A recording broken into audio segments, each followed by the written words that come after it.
Hati-hati sama perkataan lo terhadap pasangan, karena nggak semua hal itu sifatnya bisa ditarik kembali. Ada hal-hal yang sekali terucap, dia bakal berpanen membekas dan akan mengubah pasangan lo selamanya. Hati-hati buat lo yang kalau marah itu mudah meledak-ledak, mudah tersulut api. Karena dalam situasi sulit kayak gitu, kata-kata yang maknanya berat itu akan ringan terucap seakan-akan gak ada artinya. Kayak misalnya, aku gak pernah berharap tau punya pasangan kayak kamu.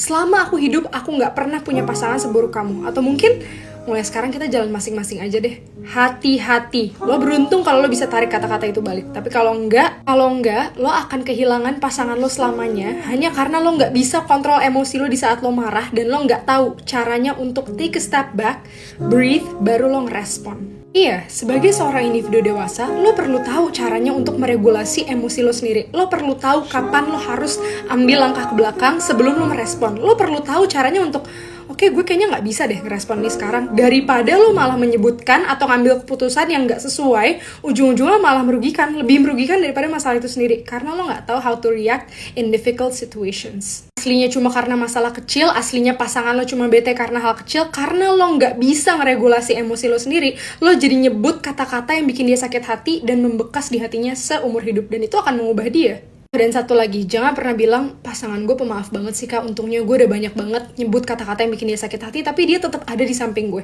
Mungkin secara fisik dia ada di samping lo, tapi mungkin dia udah bukan orang yang sama lagi. Mungkin sabarnya udah gak sama kayak dulu lagi, mungkin sayangnya udah gak kayak dulu lagi. Karena gue percaya banget sama satu quote ini, lo gak akan pernah bisa nemuin orang yang sama, bahkan di orang yang sama.